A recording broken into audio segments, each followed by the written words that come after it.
state of shock is not just what happens to us when something bad happens. It's what happens to us when we lose our narrative, when we lose our story, when we become disoriented.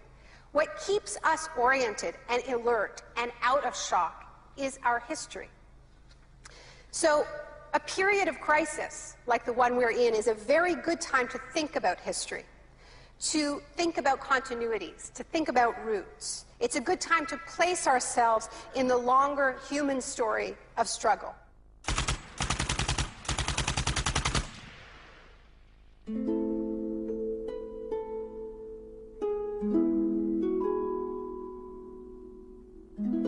The story begins on June the 1st, 1951, when representatives of Western intelligence agencies secretly met with academics at Montreal's Ritz-Carlton Hotel.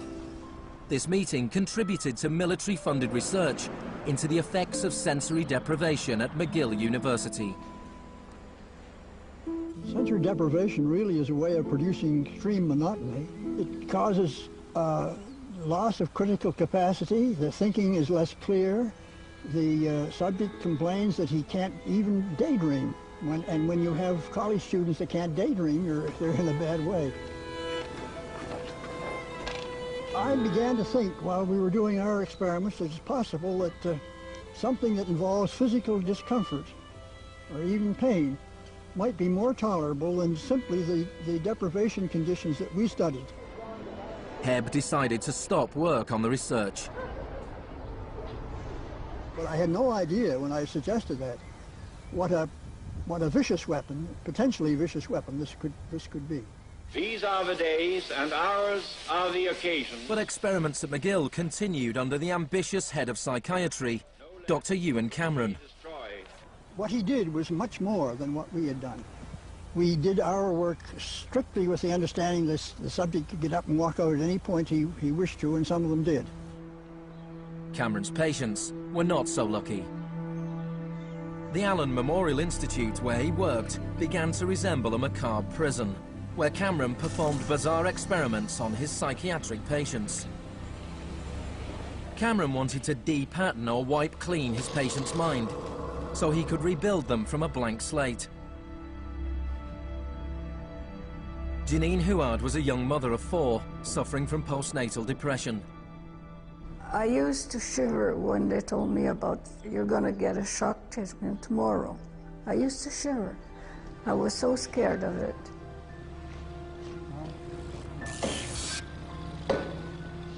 And I would wake up in another room, all mixed up and sad, and it used to make me very sad after. You're just like a zombie walking around. Cameron combined shock therapy with sleep therapy and the repeated playing of taped messages.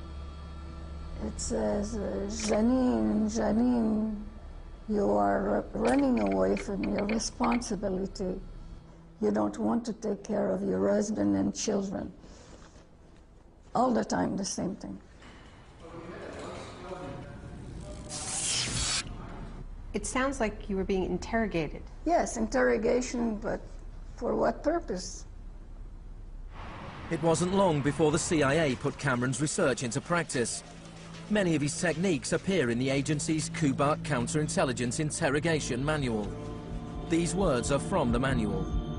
It's a fundamental hypothesis of this handbook that these techniques are in essence methods of inducing regression of the personality. There is an interval, which may be extremely brief, of suspended animation, a kind of psychological shock or paralysis. Experienced interrogators recognize this effect when it appears and know that at this moment the source is far more open to suggestion, far likelier to comply than he was just before he experienced the shock.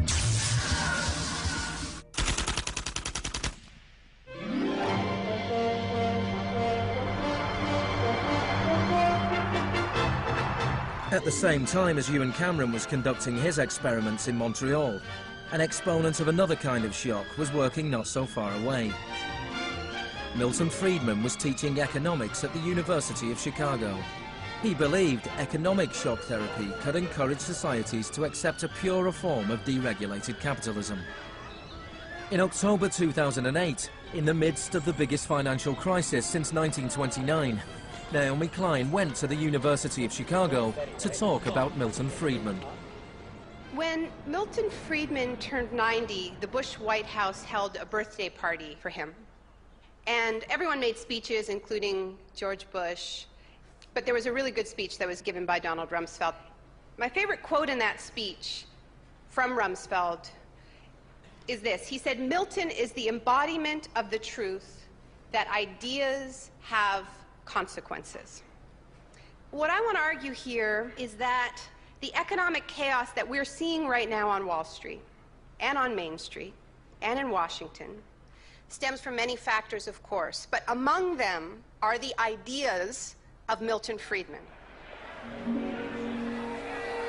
The Wall Street crash of 1929 led to the Depression of the 30s.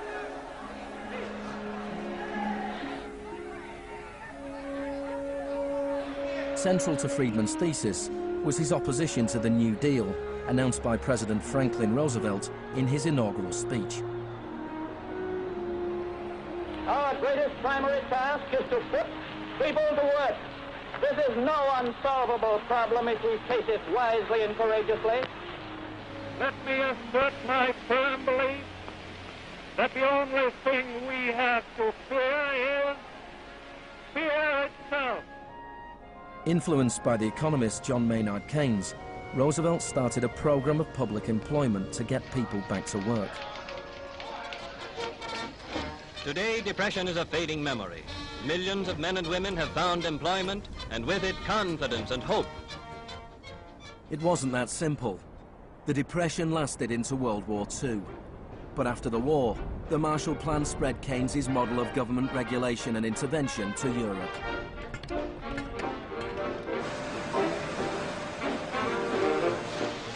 His principles were widely accepted, but not in the economics department of the University of Chicago.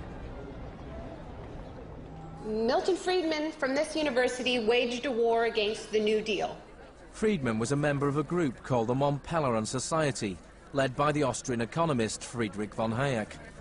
They believed that if governments stopped providing services and stopped regulating markets, the economy would correct itself. In the 50s, they were seen as cranks, but over the last 30 years, their ideas have become the dominant economic doctrine. The thesis of the shock doctrine is that we've been sold a fairy tale about how these radical policies have swept the globe. That they haven't swept the globe on the backs of freedom and democracy, but they have needed shocks, they have needed crises, they have needed states of emergencies. Milton Friedman understood the utility of crisis. Only a crisis, actual or perceived, produces real change. When that crisis occurs, the actions that are taken depend on the ideas that are lying around.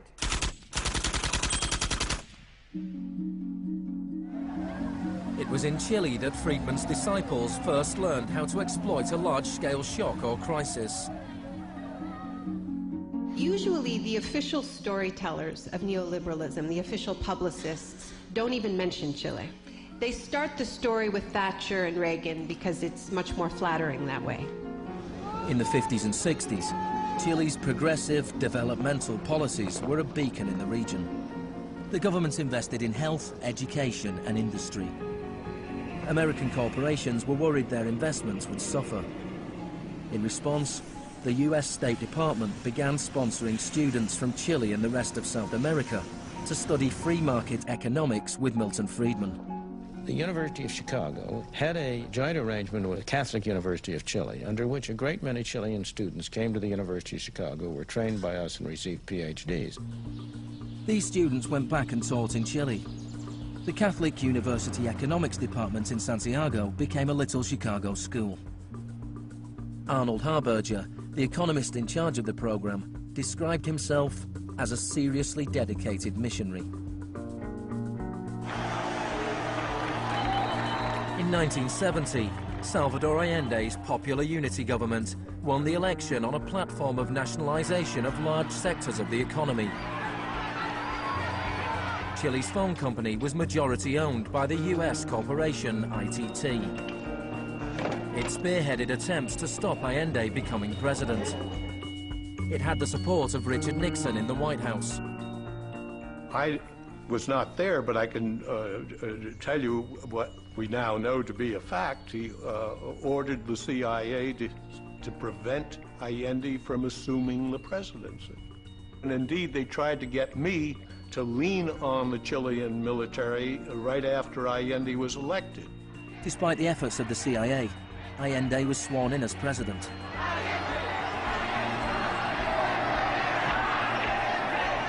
Richard Nixon ordered the CIA director to make the economy scream. Señor Nixon es presidente de Estados Unidos y yo soy presidente de Chile. Yo no tendré un término despectivo contra el señor Nixon mientras el señor Nixon respete al presidente de Chile. Preparations began for the military coup. The Chilean Chicago boys started work on a 500-page economic blueprint called the BRIC. With US funding, everything was done to destabilize the economy. Truck drivers went on strike, bringing factories and shops to a standstill. There was a failed coup attempt on June the 29th, 1973.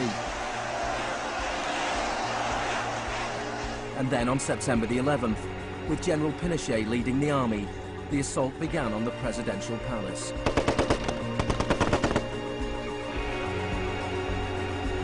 Chile had enjoyed 41 years of uninterrupted, peaceful democratic rule. Now it was being violently overthrown.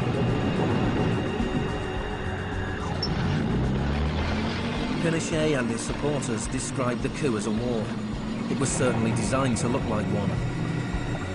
It was a Chilean precursor to shock and awe.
Fuerzas Armadas y de Orden, solo bajo la inspiración patriótica de sacar al país del caos que en forma aguda lo estaba precipitando el gobierno marxista de Salvador Allende.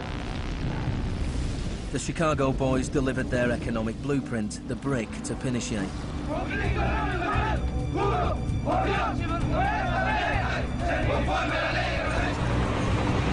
In the days that followed, more than 13,000 opponents were arrested and imprisoned.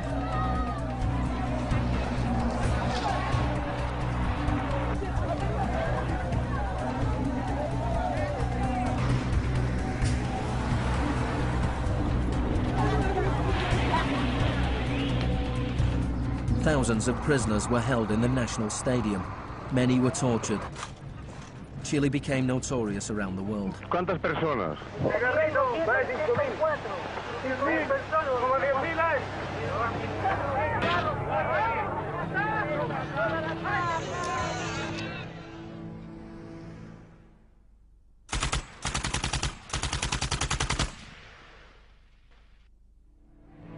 At the beginning of November, 5,000 prisoners were released.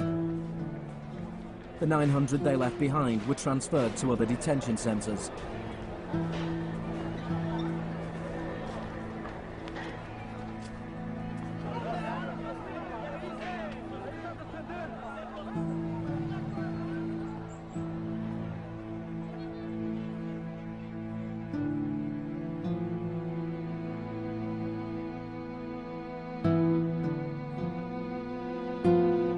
Less than a month later, FIFA allowed Chile to play a World Cup qualifier in the very same stadium.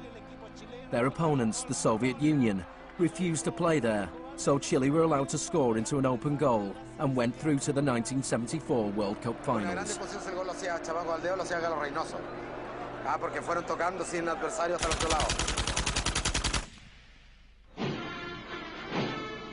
With the population in shock, Pinochet imposed the policies recommended by the Chicago Boys. Removal of price controls, the sale of state companies, the removal of import barriers and cuts to government expenditure. Friedman later openly acknowledged the importance of the Chilean experiment. Here was the first case in which you had a movement toward communism, which was replaced by a movement toward free markets. It didn't work. A year later, inflation was 375% per year, the highest in the world. So in March 1975, Arnold Harberger and Milton Friedman flew into Santiago. He used a phrase that had never before been used in a real-world economic crisis.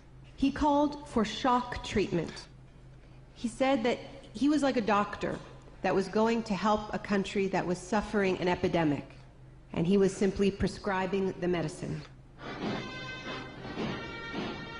Friedman wrote that General Pinochet was sympathetically attracted to the idea of a shock treatment, but was clearly distressed at the temporary unemployment it might cause.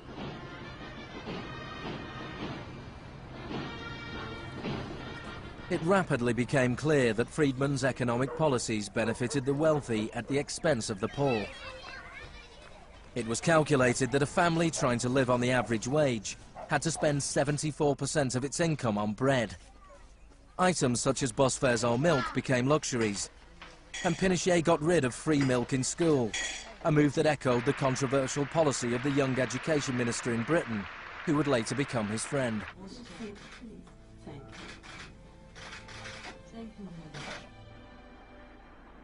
In order to enforce these economic policies, there had to be an enemy to fear. Tampoco creo yo que se haya triunfado totalmente sobre el marxismo. El marxismo es como un fantasma. Cuesta mucho tomarlo. Mejor dicho, no se puede tomar.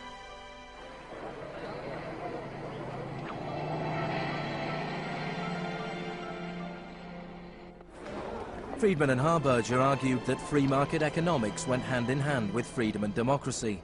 But in Chile, where their ideas were being implemented within the context of a military dictatorship, the opposite was true. Many in Latin America saw a direct connection between the economic shocks that impoverished millions of people and the epidemic of torture inflicted on those who believed in a different kind of society. One of those was Orlando Letelier. Letelier had been Allende's ambassador in Washington. He spent a year in one of Pinochet's prisons before being exiled back to America. In 1976, Letelier wrote, "The economic plan has had to be enforced, and in the Chilean context, that could only be done by the killing of thousands, the establishment of concentration camps all over the country, and the jailing of more than 100,000 persons in 3 years."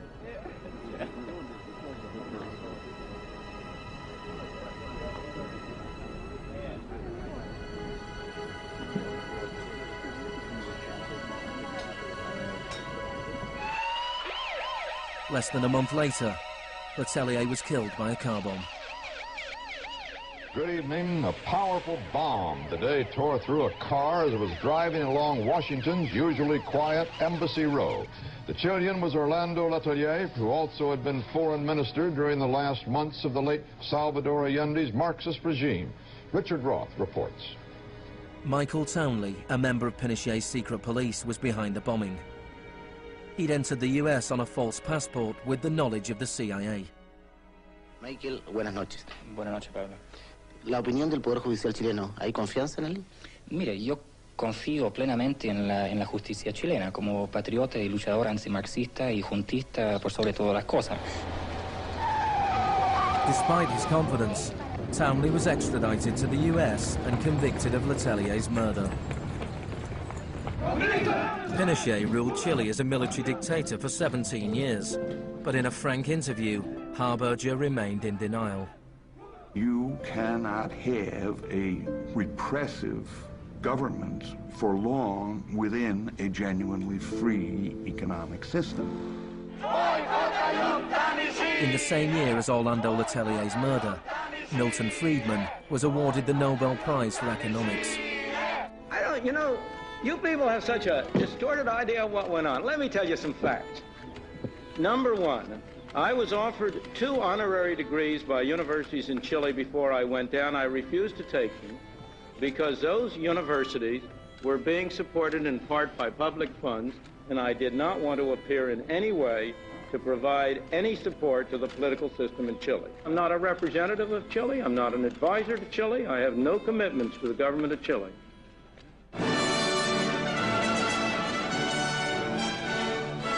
I now turn to you, Professor Milton Friedman.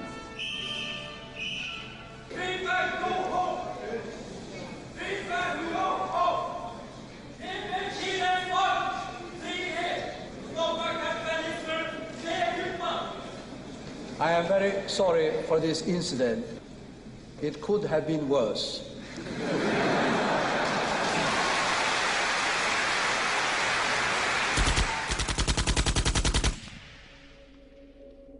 What I'm trying to do in the shock doctrine is tell an alternative history of how this savage stream of pure capitalism that we've been living, capitalism unrestrained, came to dominate the world. Chile wasn't the only country in South America to adopt Chicago school policies. Friedman's disciples held key positions in Brazil and advised the government of Uruguay.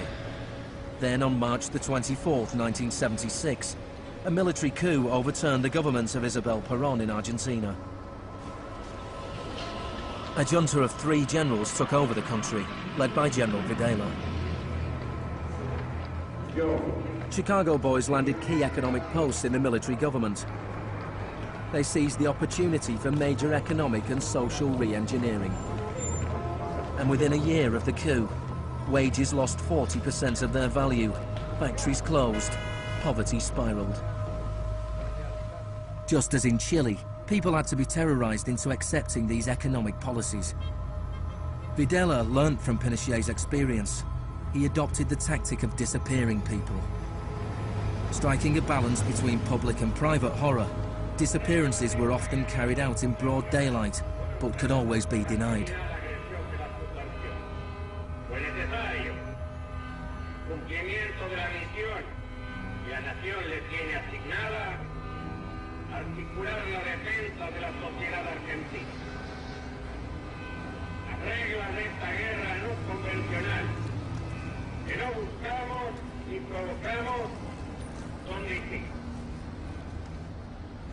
Many of the techniques used by the Chilean and Argentinian military had been learnt in the US-run School of the Americas. Torture techniques taught, from rape to derobing to torture with pointed objects, breaking of extremities, poking eyes out, branding. In Latin America, there are various regimes which at the moment are abusing human rights. Political murder, torture, deportations, imprisonment without trial, using the techniques they may have learned in this establishment. You may be right.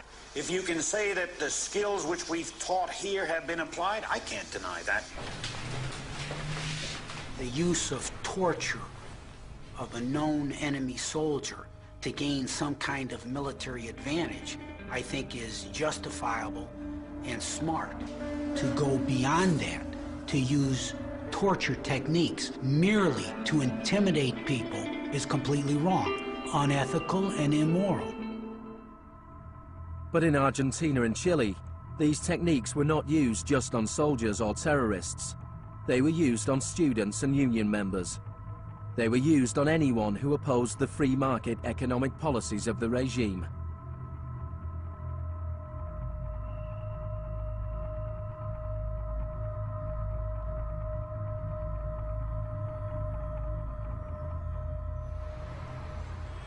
In 1978, the Argentine junta hosted the World Cup. The final was played in the stadium less than a mile away from the biggest detention camp in the country, where thousands of prisoners were held in torture chambers. Decir que con los goles, con el grito de gol, se tapaba la voz de los secuestrados, los gritos de los secuestrados era una realidad. Organización extraordinaria, miles y miles de banderas, miles y miles de gargantas enronquecidas, 25 millones de argentinos que tienen un solo color, el celeste y blanco. El fútbol ha hecho el milagro del país, de este país maravilloso que nos siguen atacando a aquellos. And Argentina took their terror regime one step further than Chile. Among the disappeared were hundreds of pregnant women, women who were allowed to give birth before being murdered. De todas aquellas mujeres que estaban embarazadas, les permitieron tener a sus hijos para una vez que nacieran sacárselos. Y eso sucedió con 500. Yo soy uno de esos 500.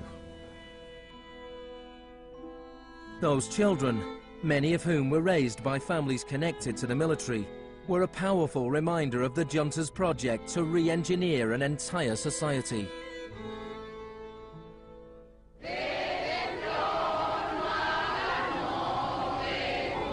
While the junta was still in power, a group of mothers and grandmothers of the disappeared started to protest in the Plaza de Mayo.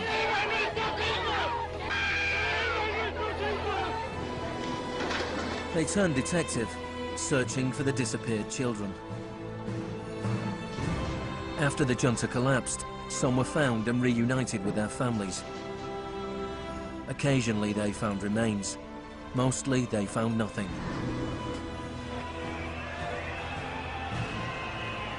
General Videla was found guilty of murder, kidnapping and torture.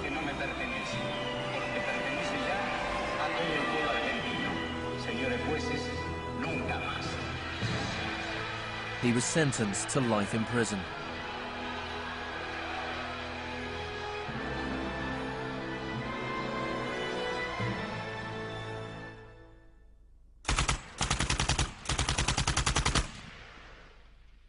Early experiments in Latin America presented Friedman and his cohorts with a serious ideological problem. Friedman had promised that these policies would not just make the elites richer, but that they would create the freest possible societies, that this was a war against tyranny, that capitalism and freedom went hand in hand.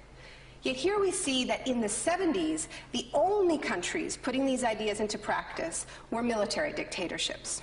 Nixon had fully supported imposing these types of brutal free market policies in South American dictatorships.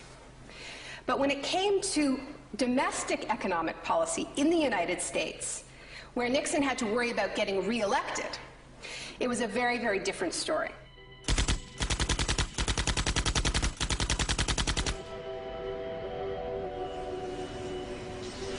Friedman enjoyed a friendly relationship with Nixon. Several of his Chicago school colleagues and disciples were recruited to work for the government. Donald Rumsfeld was one of them. So help me God. Congratulations. Thanks. But in 1971, with the economy in a slump, Nixon turned his back on Friedman's ideas and imposed a wage and price control policy. He put Rumsfeld in charge. Which is essentially a problem of supply and demand. I have for long been opposed to the wage and price control. I believe it involves government intervention with the freedom of individuals. I think it's intolerable. The Keynesian policy was a success, and Nixon won a second term with a landslide majority. It was a blow for Friedman. Then in 1979, Margaret Thatcher was elected Prime Minister of Britain. Her intellectual guru was Milton Friedman's old mentor, Friedrich von Hayek. And just over a year later, Ronald Reagan was elected President of the United States. Both Britain and America were now ruled by unabashed Freemanites. Margaret Thatcher's program when she came in had 4 planks. Cut government spending, cut tax rates, reduce government ownership and operation of industries or regulation of industry, and have a moderate and stable monetary policy to bring down inflation.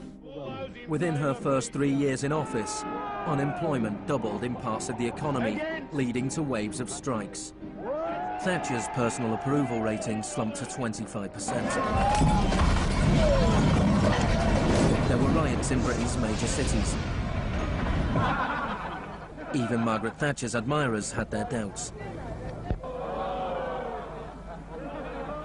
The economic performance of the Thatcher government has been mixed.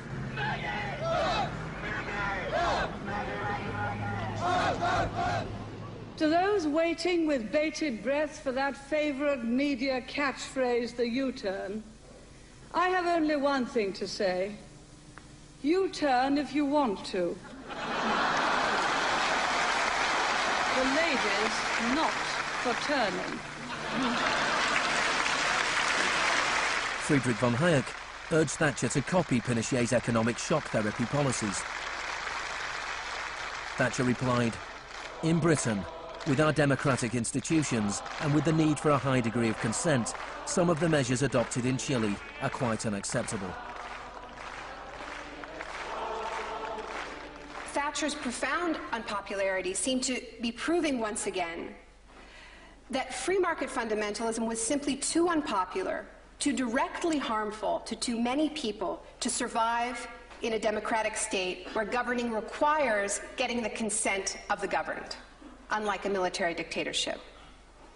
What pulled Thatcher back from the abyss and ultimately saved the project was a crisis.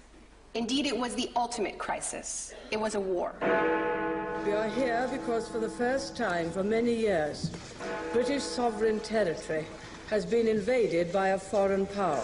The government has now decided that a large task force will sail as soon as all preparations are complete. HMS Invincible will be in the lead. Most people in Britain had never even heard of the Falklands. But when Argentina invaded the small group of islands thousands of miles away in the South Atlantic, Thatcher seized her opportunity to prove her credentials as the Iron Lady. Gentlemen, I've just heard that the white flag is flying over Stanley. The war was over in less than 3 months. As the troops returned to Britain, a wave of patriotic celebrations swept the country. Thatcher won the 1983 elections with a massive majority. She could now push through a form of the economic shock therapy witnessed in Chile.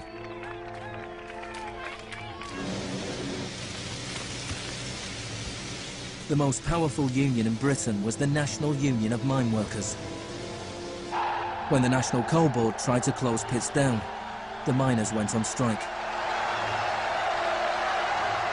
Parts of central London are brought to a halt as thousands of miners and sympathizers march through the city in support of the miners' strike. It's Britain's longest and most bitter since 1926, and the most expensive ever. The strike lasted almost a year. Thatcher used every means at her disposal to destroy the union.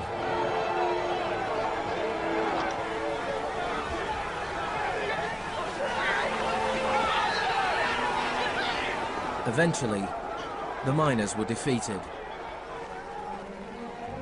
Thatcher used this victory to bring the Chicago School Revolution to Britain. A series of glossy commercials promoted a massive program of privatizations. Thatcher sold off the steel industry, water, electricity, gas, telephones, airlines, oil. Public housing was sold off. Council services put out to tender. In 1986, financial and banking services were deregulated. It was called the Big Bang. No one here tonight needs reminding that the Big Bang is only a beginning. In Britain, before Thatcher, a CEO earned 10 times as much as the average worker. By 2007, they earned more than 100 times as much.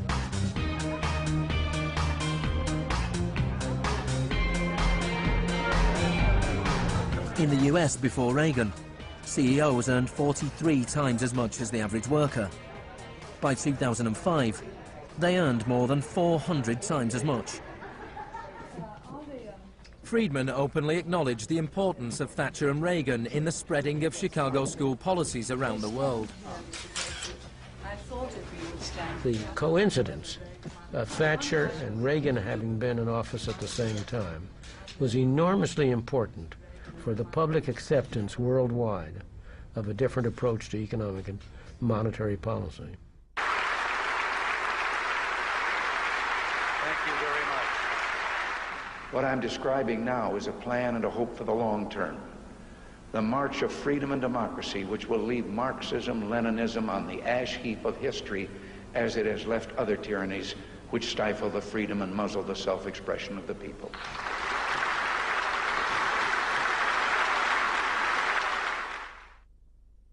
Now, we all know the fairy tale about the fall of communism, that the West under Reagan and Thatcher looked so prosperous to the people of the former communist bloc that they themselves demanded radical free market policies. Now, this really is a fairy tale. It is true that people who had been living under authoritarian communism genuinely wanted democracy. And it's also true that people wanted to be able to go out and buy blue jeans and have Big Macs. That is true. But that does not mean that they wanted the kind of Wild West capitalism of oligarchs gone mad and no social protections that so many Eastern Bloc countries actually ended up with and suffer under to this day. Thatcher had done everything she could to break the power of the unions in Britain. But in 1988, she went to Poland to show her support for the workers' union Solidarity. How do you see the process from where you are now to where you want to be? Strikes in Poland led to Solidarity being allowed to contest a general election in June 1989. This triggered a wave of demonstrations throughout Eastern Europe.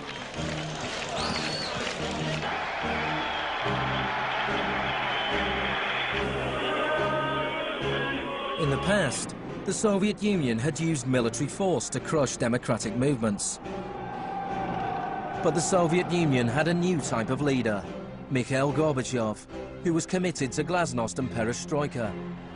He talked about a third way, a gradual transition to Scandinavian-style social democracy, something between free market capitalism and communism. Gorbachev charmed the public and politicians of the West. He's a bold, a determined and courageous leader.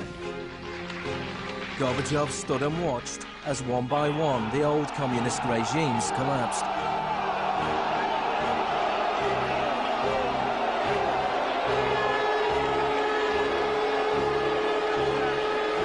At the end of the year, the most famous symbol of the division of Europe came tumbling down.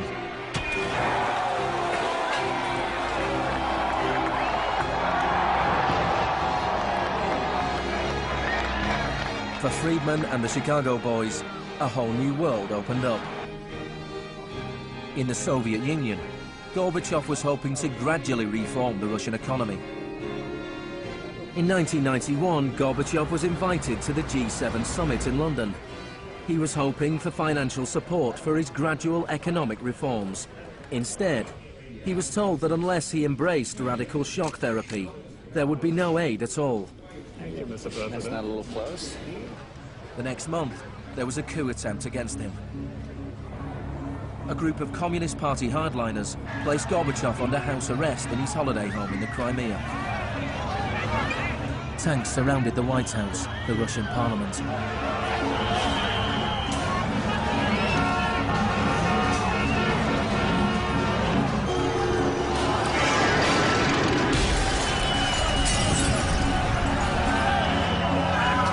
Amid the chaos of street clashes, it was obvious that to reinforce their position, the hardliners would have to resort to violence. Such action between the people and the security forces has not been seen since the early days of the Russian Revolution. By dawn this morning, amid a sea of debris, it was becoming clear that the coup was disintegrating. The Russian parliament building was unscathed, the military had not made their move. Inside, Boris Yeltsin was more powerful than ever.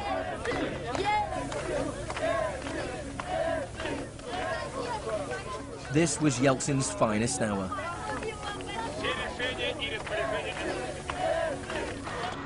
Gorbachev was released and he returned to Moscow, but he had lost much of his power.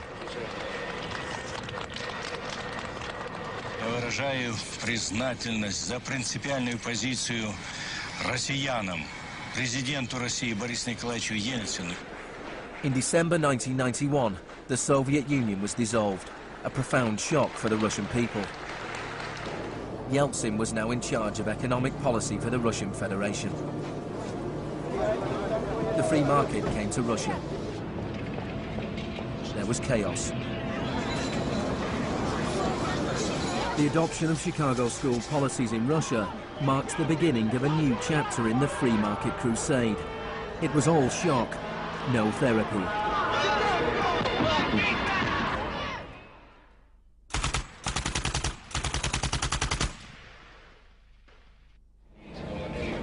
Despite the public efforts to promote popular capitalism, the reality was a small handful of businessmen made vast fortunes. State industries were sold off at bargain basement prices. The Russian press dubbed Yeltsin's advisors the Chicago Boys.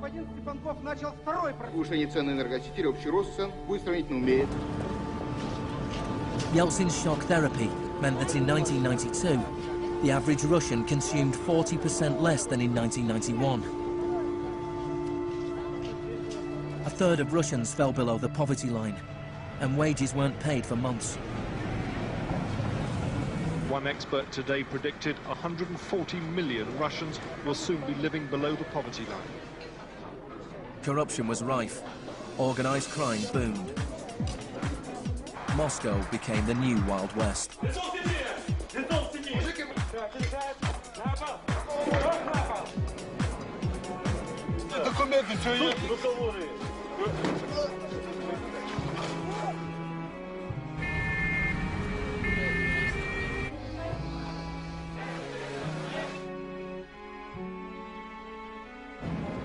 The majority of Russians opposed the Chicago Boys' radical vision for their country.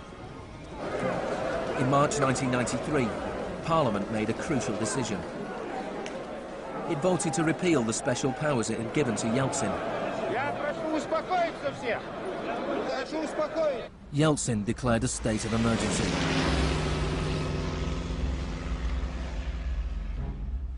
The Constitutional Court ruled that it was illegal.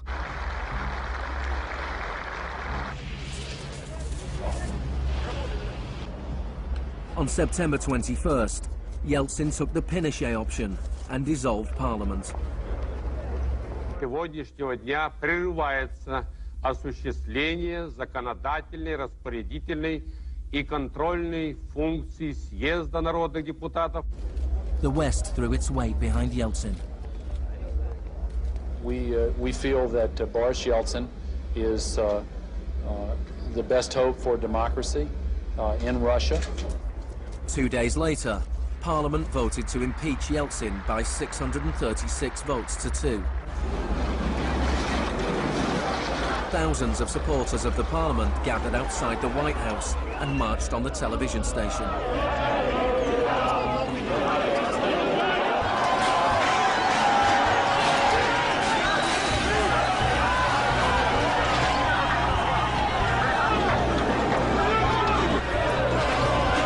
It looked like the supporters of Parliament were winning.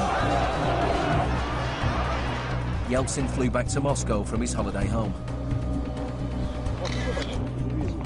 That night, 100 demonstrators were killed as the Yeltsin authorities fought back.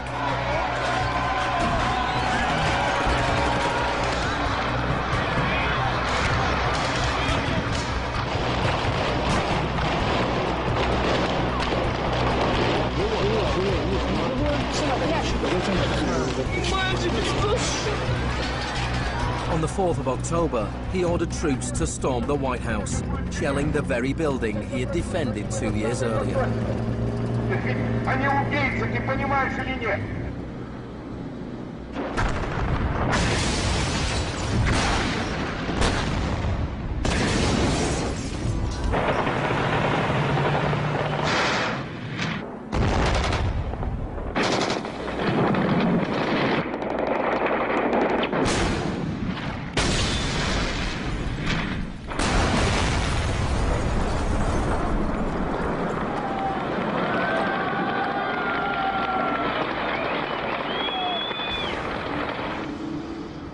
Christopher, the US Secretary of State, said, "The United States does not easily support the suspension of parliaments, but these are extraordinary times."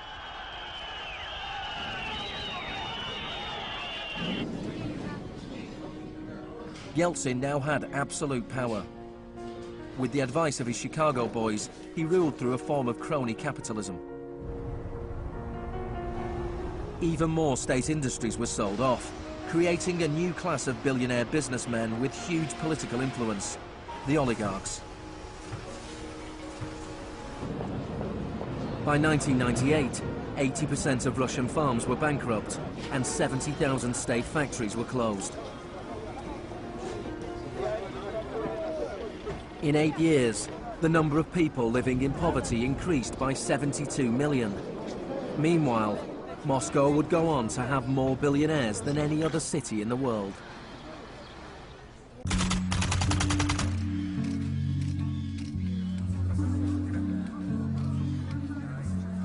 Good afternoon. Thank you for coming. Today it is my honor to announce that I'm submitting the name of Donald Rumsfeld to be Secretary of Defense. I look forward to serving our country again. Rumsfeld had been Secretary of Defense before under Gerald Ford. Then, the enemy we were supposed to fear was the Soviet Union. I'm not saying with certainty that the Russians are coming. I'm saying the trends are here. I'm not saying the Russians are 10 feet tall. I'm saying they used to be 5'3". They're now 9.5, and they're growing. Now there was a new enemy closer to home. On September the 10th, 2001, Rumsfeld made a speech laying out his plans to privatize much of the US military. Milton Friedman would have been proud. He said, "The topic today is an adversary that poses a threat. A serious threat to the security of the United States of America. This adversary is one of the world's last bastions of central planning. It governs by dictating 5-year plans. Perhaps this adversary sounds like the former Soviet Union, but that enemy is gone. This adversary is closer to home. It's the Pentagon bureaucracy. Today, we declare war on bureaucracy." The next day, American Airlines Flight 77 crashed into the Pentagon, killing 184 people.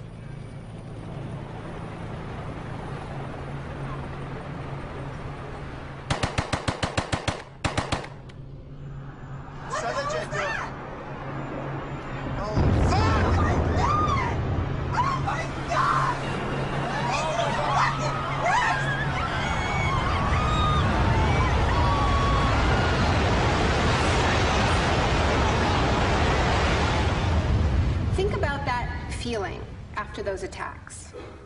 Who are these people? Where did they come from? Why do they hate us?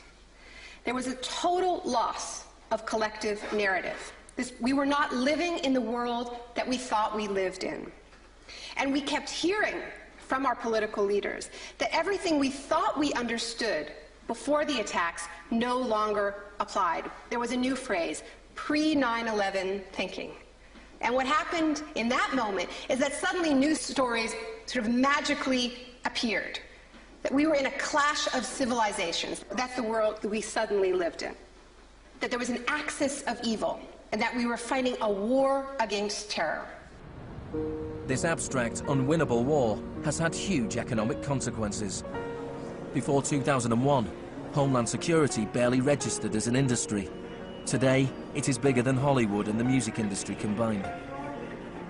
Between September the 11th, 2001 and 2006, the Department of Homeland Security handed out $130 billion to private contractors. This is the disaster capitalism complex, a new economy built on fear. This will be a monumental struggle of good versus evil. The best defense against terror is a global offensive against terror, wherever it might be found. The first phase of this war was the bombing of Afghanistan.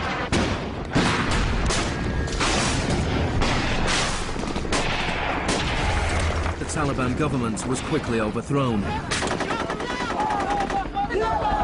The aftermath of the war was more complicated. Our fight against terrorism began in Afghanistan, but it will not end there.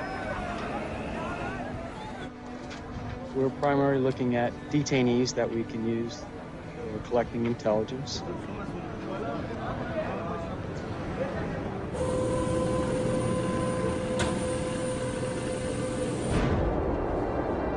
Guantanamo was the first time that the techniques of the Kubag Manual were explicitly and publicly being used by American forces, officially sanctioned in the White House and openly broadcast on television around the world.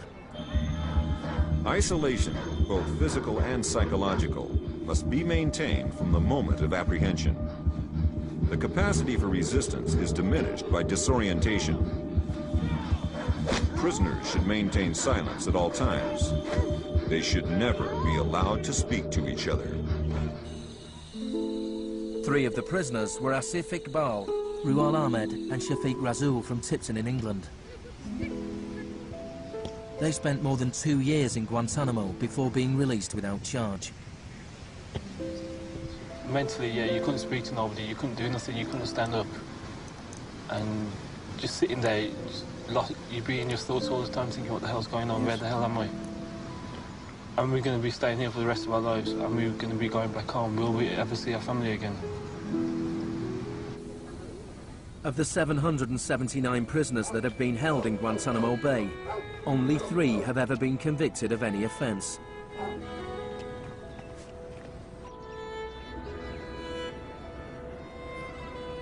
Well, the only thing I know for certain is that these are bad people. It was a message to the whole world, and the message was clear. It was, this is what happens to you if you get in our way. The war on terror is not about one man, and it is not about one country. There were many justifications given for the invasion of Iraq. But if the US had really wanted to attack a country where the leaders of Al-Qaeda were thought to be hiding, which had nuclear weapons and was selling nuclear technology to other countries, then Pakistan would have been the obvious choice. It had close connections to the Taliban and was being run by a military dictator. Instead, George Bush chose to target Iraq, a country with the 3rd largest oil reserves in the world.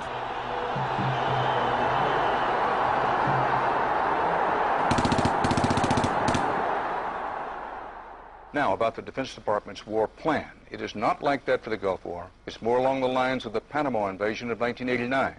CBS News has been told it would start on what's called A-Day. A as in airstrikes. Airstrikes so devastating, they would leave Saddam's soldiers unable or unwilling to fight. The idea is to rain down the thunder so hard as to create, quote, shock and awe. If the Pentagon sticks to its current war plan, one day in March, the Air Force and Navy will launch between 300 and 400 cruise missiles at targets in Iraq. More than were launched during the entire 40 days of the first Gulf War. The sheer size of this has never been seen before, never been contemplated before. Harlan Ullman is one of the authors of the shock and awe concept, which relies on large numbers of precision-guided weapons. So that you have this simultaneous effect, rather like the nuclear weapons at Hiroshima, not taking days or weeks, but in minutes.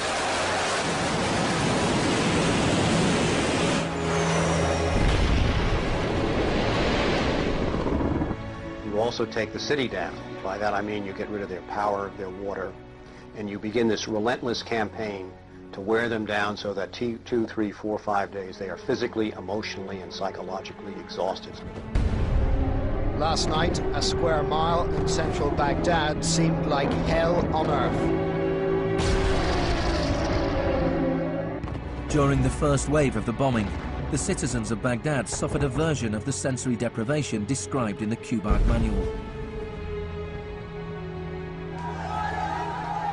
In the chaos that followed the overthrow of Saddam Hussein, the US did little to stop the looting. Some US officials even thought it gave them a head start on dismantling the Iraqi state. John Agresto, Director of Higher Education Reconstruction, said he saw the looting of schools as the opportunity for a clean start. In fact, before sanctions, Iraq had the best education system in the region. 89% of Iraqis were literate. By contrast, in New Mexico, John Agresto's home state, 46% of the population were functionally illiterate. In Iraq, you had three distinct forms of shock that were all working together and reinforcing each other. You had the shock of the war, which was immediately followed by economic shock therapy imposed under Paul Bremer. And as resistance to that economic transformation, that very rapid economic shock grew, you had the shock of enforcement, including torture. Three different kinds of shock.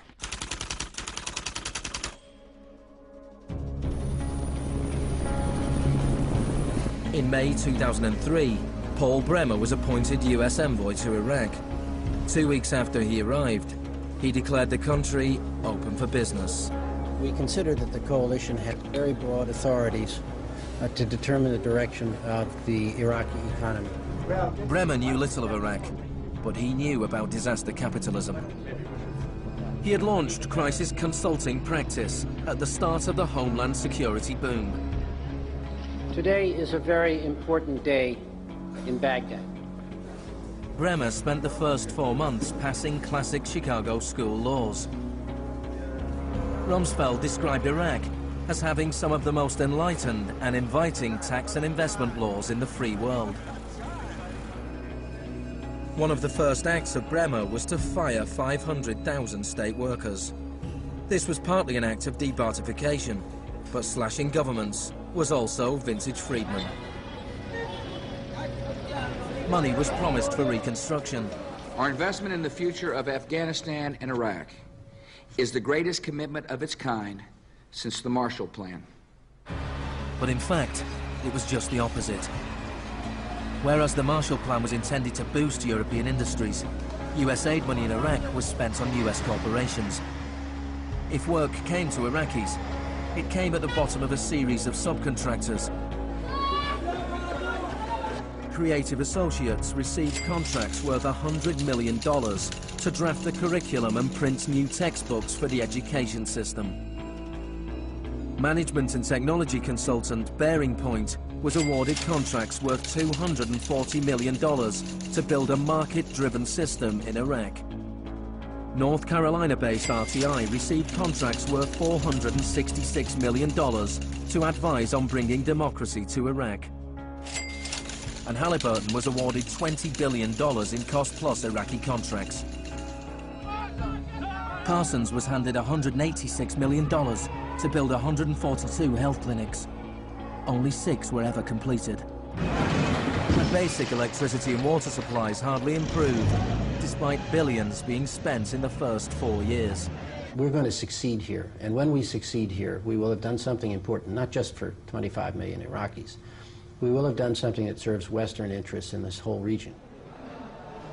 Even the new Iraqi currency was printed abroad. Let me show you an example of these notes. The US even paid private contractors to monitor the work of the private contractors who won contracts.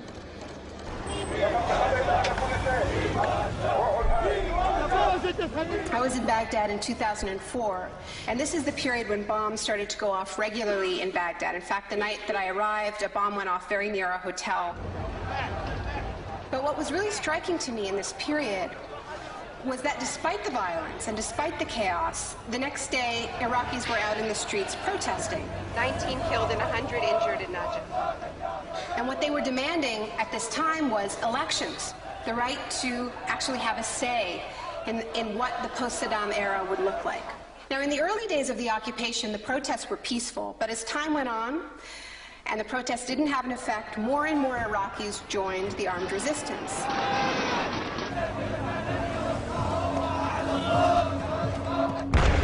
The violence spun out of control.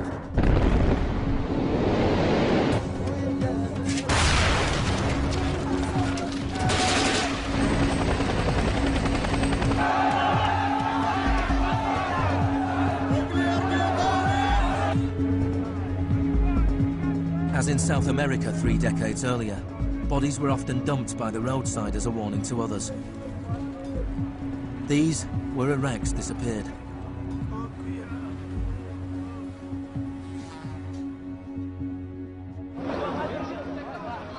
Extremely aggressive measures were needed to suppress the opposition.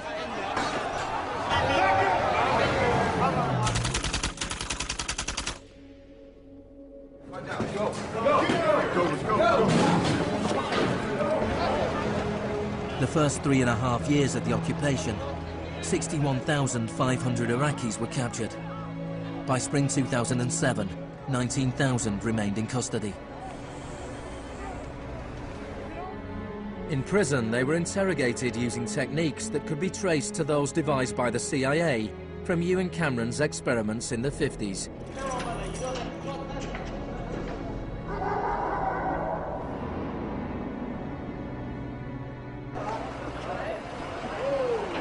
According to the Red Cross, US military officials admitted that between 70 and 90% of arrests in Iraq were mistakes.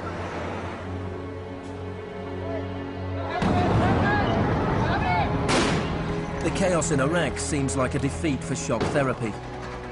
But in Iraq, disaster capitalism moved on. Now the disaster itself provided the opportunity for profit.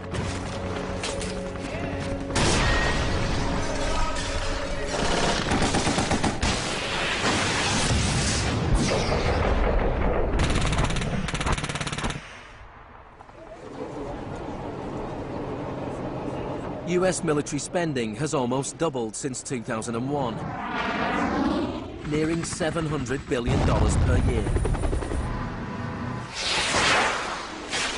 As long ago as 1961, President Eisenhower, not a noted liberal, warned of the danger of a too powerful military.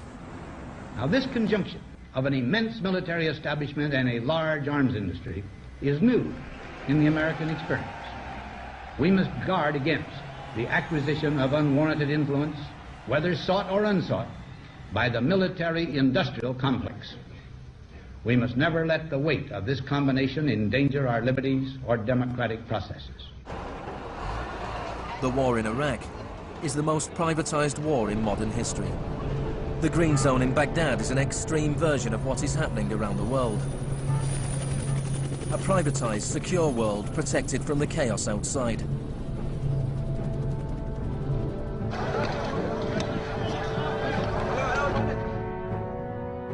In 1991, in the First Gulf War, for every 100 soldiers, there was one military contractor.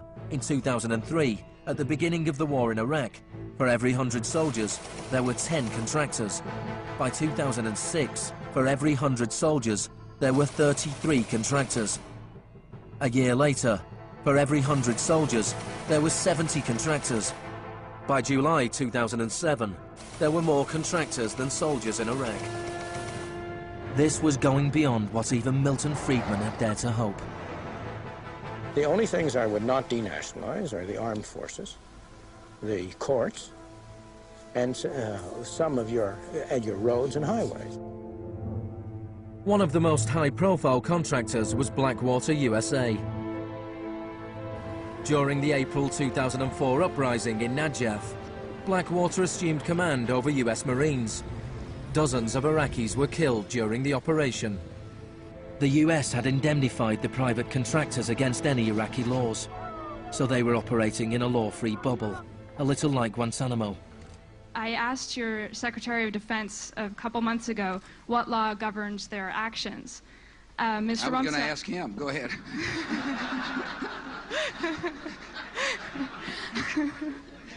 Help. Well, I was hoping...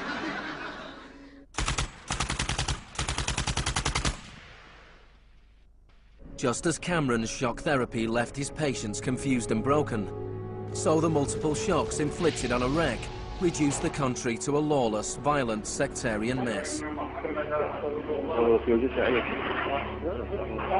By the time of Saddam Hussein's execution in 2006, 1,000 Iraqis were being killed each week.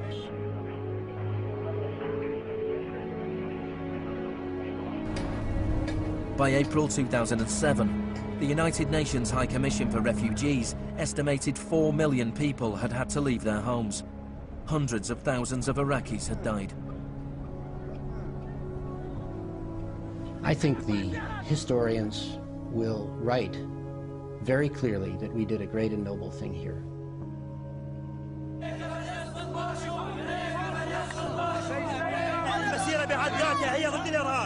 ضد الإرهاب الأمريكي، لأن الأمريكان يقتلون النساء ويعتقلون النساء ويقتلون الأطفال ويهينون الشيوخ ويقتلون الشباب. أمريكا بحقها هي الإرهاب.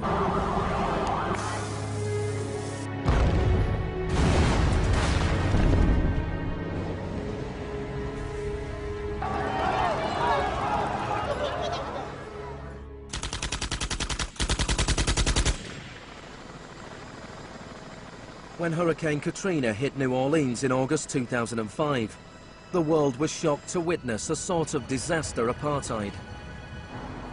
The economically secure drove out of town, while tens of thousands of the vulnerable were stranded with little or no help from the state. I went to New Orleans while the city was still underwater. And what I saw was that what I had witnessed in Iraq was repeating, not in the aftermath of a war, but in the aftermath of a tremendous natural disaster. Milton Friedman died in 2006. His very last piece of public policy recommendation was an op-ed he wrote for the Wall Street Journal 3 months after Katrina. He said, "Most New Orleans schools are in ruins, as are the homes of children who have attended them. The children are now scattered all over the country. This is a tragedy. It is also an opportunity to radically reform the education system." He was advocating the wholesale privatization of the school system in this city. It was his sort of swan song.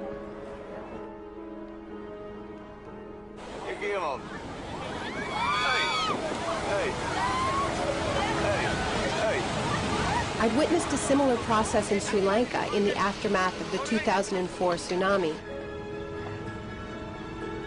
People who lived on the beaches for generations were prevented from returning so that the land could be privatized and sold off to luxury hotels.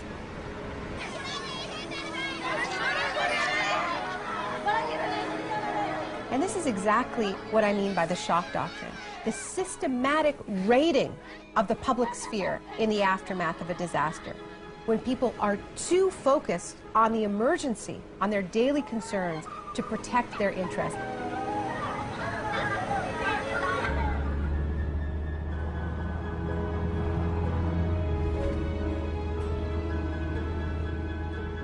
Maybe the first act of resistance is to refuse to allow our collective memory to be wiped.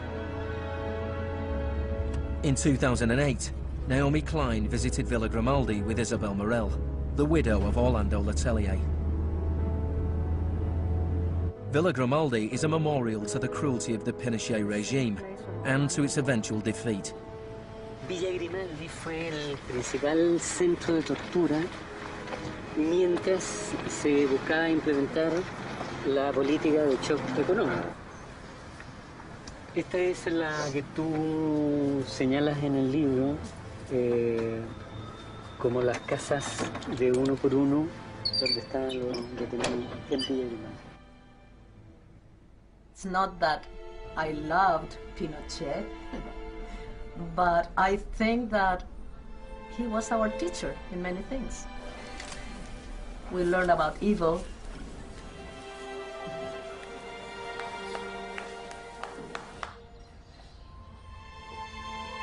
In 1998, Pinochet was arrested while he was in London. His old ally, Margaret Thatcher, stood by his side.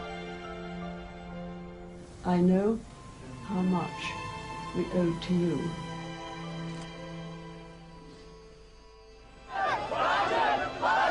It took 30 years for the economic experiment originally test-driven by Pinochet to make its way around the globe to Iraq. But the similarities between past and present are startling. between Pinochet's concentration camps and Bush's Guantanamo detention center, between the disappeared in Chile and those in Iraq, between the experiments of Ewan Cameron and the torture meted out on the prisoners of Abu Ghraib. These are the days and hours. He erased all the past. That's why he gave electroshocks. All the past from the patient, and he would implant some new ideas. But Janine resisted. In 1988, the CIA agreed to pay compensation to Janine and other victims of Ewan Cameron's experiments. Janine, are you proud that they tried to break you and that you have fought so hard and won? In a way I am. In a way I am. Because I must have some willpower seeds in me. It is very, very hard to fight a government. People would tell me, Janine, you don't fight a government. What's the matter with you? They're too big. But I had faith that we would win.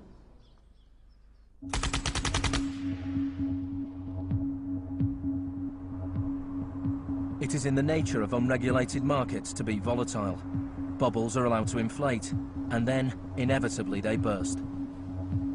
Since the deregulation of the Big Bang in the 80s, there have been a number of market shocks. In 1987, there was Black Monday. Markets fell spectacularly. It was the largest one-day percentage decline in stock market history. In 1992, there was Black Wednesday, when currency speculators made fortunes betting against the pound. In 1997, there was the Asian contagion. In 1 year, $600 billion disappeared from the stock markets of Asia.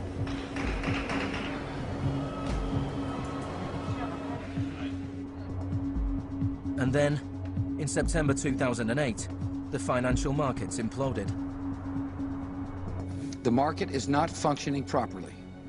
There has been a widespread loss of confidence.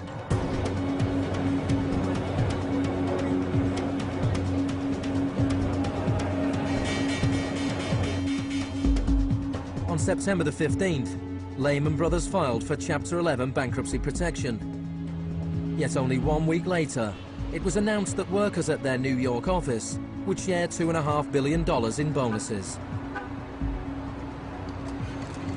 It is estimated that Wall Street firms paid $18.4 billion in bonuses last year, the year of the crash. Despite the torrent of populist rhetoric about taking on the fat cats and standing up for the little guy and saving Main Street, not Wall Street, we are witnessing a transfer of wealth of unfathomable size.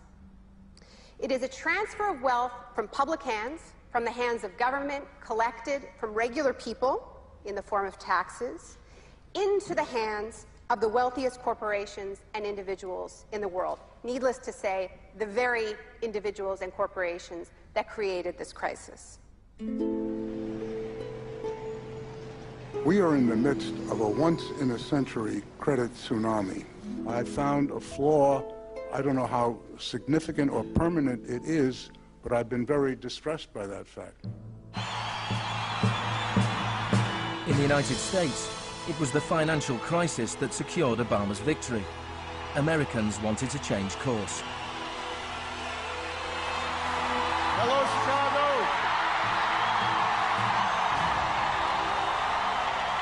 This crisis is clearly understood by almost everyone as being the direct result of this particular ideology of deregulation and privatization. The scale of the crisis offers the hope of change. The shock doctrine as a strategy relies on us not knowing about it for it to work. And what I find most hopeful about the current economic crisis is that this tactic is getting tired, because that element of surprise is no longer there. We're on to them, and it's not working. We're becoming shock resistant.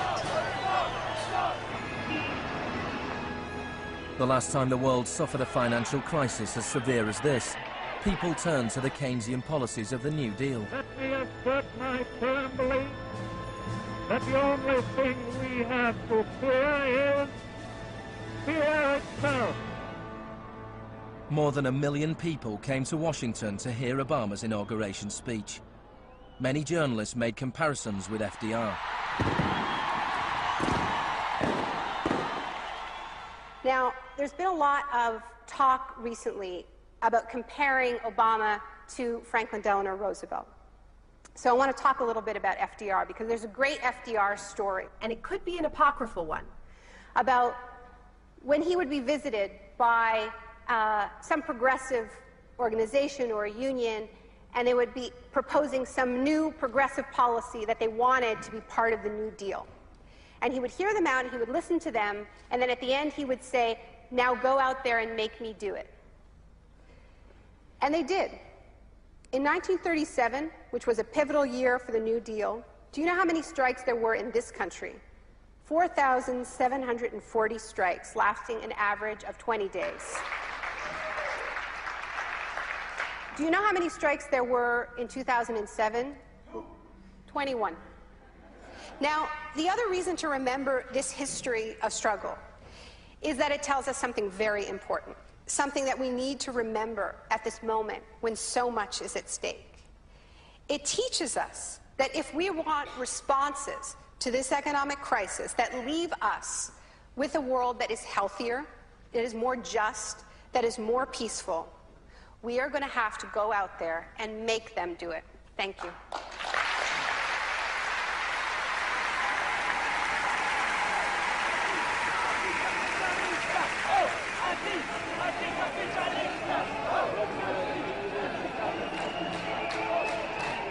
Next week's exclusive new true story is Nursery University, more for Tuesday night at 10. And stay with us for the story of the rise and downfall of Enron, the smartest guys in the room.